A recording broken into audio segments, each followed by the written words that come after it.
Well, if you're watching this, it's because you've got your hands on some Vectra Virtuoso. This is an expert level thread, and with great power comes great responsibility. So I'm going to give you a couple tips on how to get this out of the package and start working with it without kind of screwing it up out of the gate. Now, the trickiest part of working with this thread is going to be getting around the fact that it snags easily. When you remove it, you want to be careful not to snag it on anything, of course. Start out with the loose end. One end should be wrapped underneath the thread itself, and then one end here is loose. That's the end you want to begin unwrapping from. And you're going to want to carefully remove this and work under some good lighting so you can make sure that all the fibers come out. But hold this firmly and stroke it out this way so all the fibers are pulled taut, and then it comes free, hopefully as one bundle. If you have trouble getting it out, don't try to pull the rest free until you free the tiny little pieces that are in there. And again, try to do it by pulling at the end of the fiber.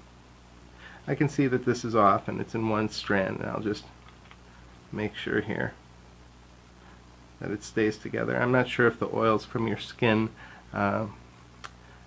keep the string together. I think what happens is if you rub your fingers along it, the strands nestle together and they tend to cling together. So because of the way the card is cut, you should be able to hold on to the end of this strand and just drop the card and let it unwind to the floor, or however long you want it. Then it's up to you whether you cut it.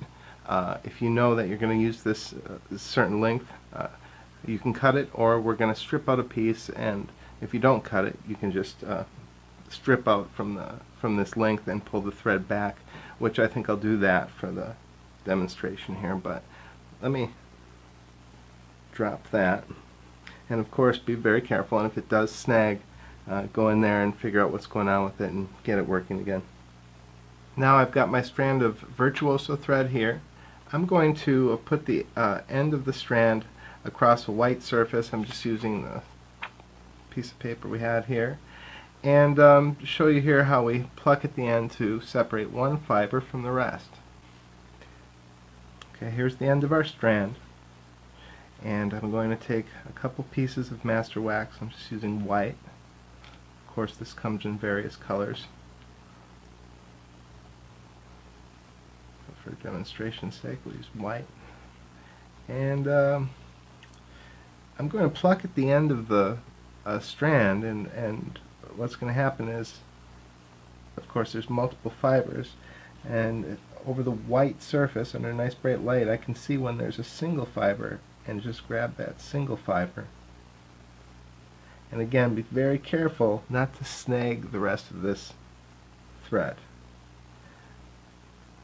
because that again, that's its weakest point, that it's very snaggable. The nice thing is it's a pretty good natured thread. If you do snag it, even if you have to break a piece to get it free, it usually still operates fine because it does strip so easy. It almost comes apart by itself.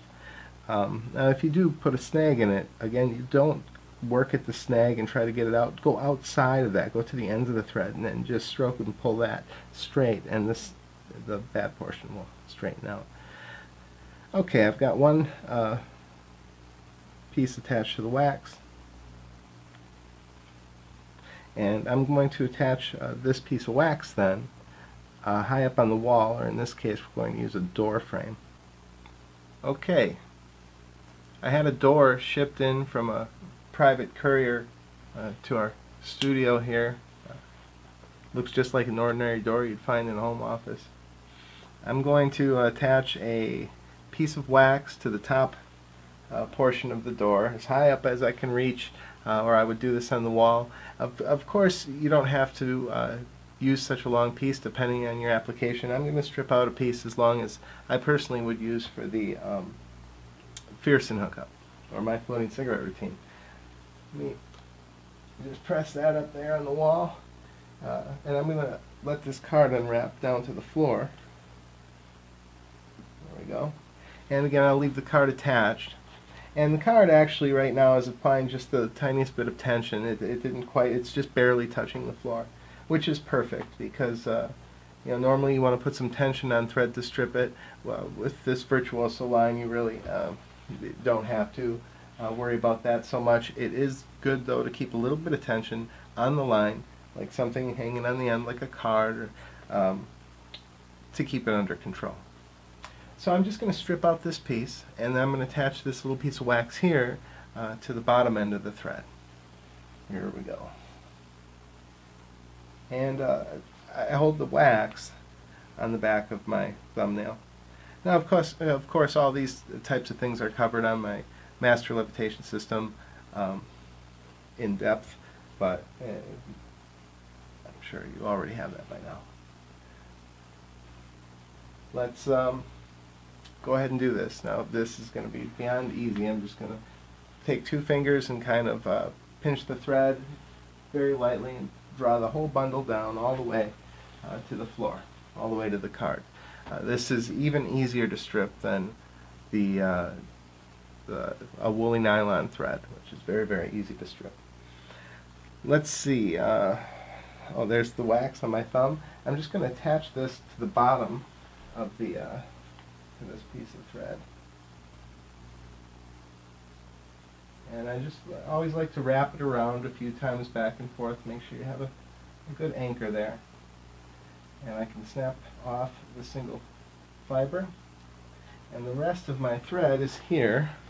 And it's going straight again. As long as I let it, it's gonna, like I say, it's a pretty good-natured thread. It behaves if you give it a chance.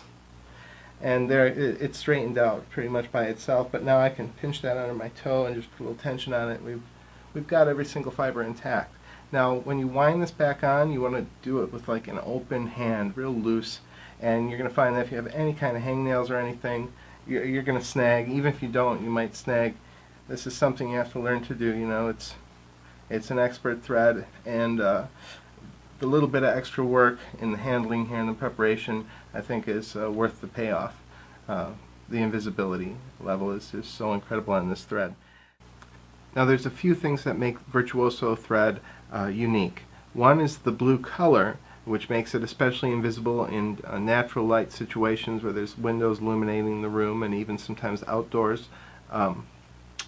The straightness of it, which is important, because combined with a certain degree of elasticity.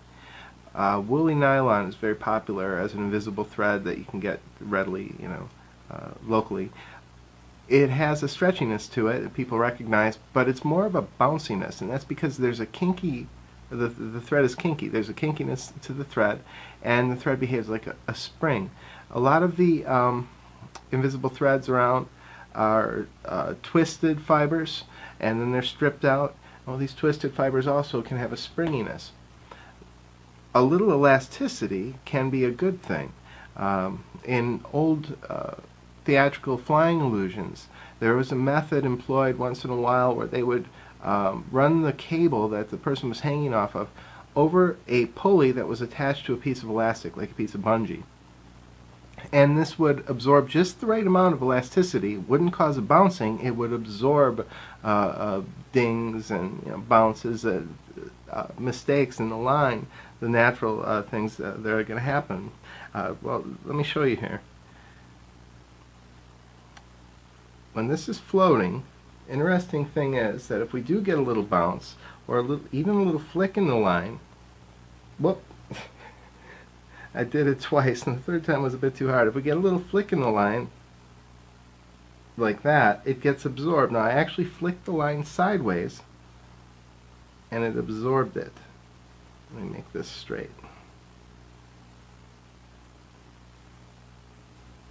Let me do that again.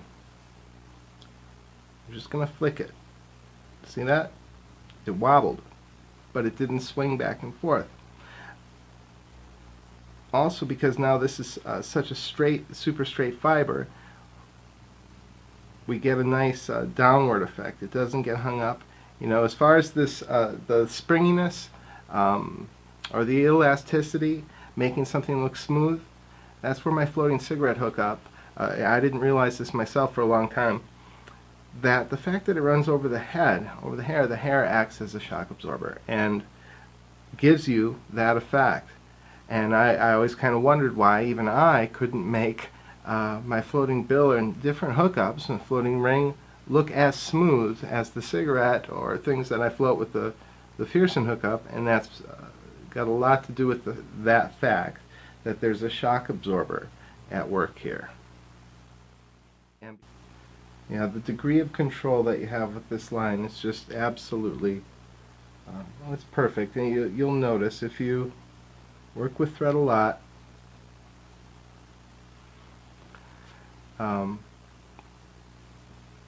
this is the stuff right here. If you're going to be floating something light like a playing card, a cigarette, a driver's license, you know, I always choose the right thread for the job, and there's no sense unless you're a beginner and you need to have the strength of Vectra line for those type of effects because you're really worried you're going to break the thread.